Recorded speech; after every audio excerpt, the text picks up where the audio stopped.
on here. Hey, James. Yeah, about the statement, the UFFW suggests that this incident is not really about racism. It's about enmity between these two unions. Can you address that, please? That systemic racism exists of racism. As I've systemic racism, the existence of systemic racism. The issues of systemic racism are the issues of systemic racism still of the more systemic issues, racism, but also issues of racism in all issues of systemic racism, about issues of systemic racism at leaders to combat racism, and the issues of systemic racism still. In peace.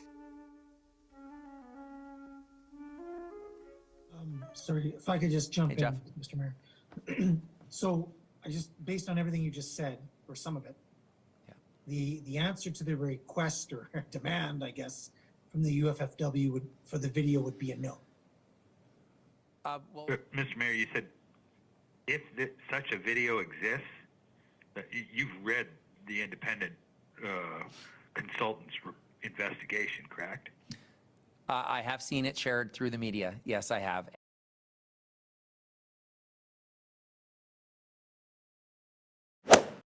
And you're right, Sean. You haven't read that? Wait, you haven't read that? You haven't read that report? No, I've read. Why would you not read that report? I'm very curious to know why you... Assure you that in the case being investigated, the patient safety review found that patient safety was not compromised during care, but there were clinical lessons learned as a result of this incident.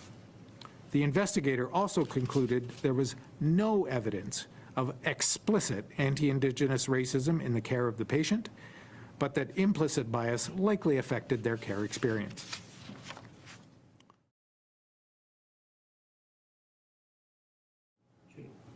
And just a follow-up for the mayor, if I may. What do you mean by unconscious bias and implicit bias? Look, there's what's your definition of it? Can I ask you?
You know why? Because I'm a pusher. I push people.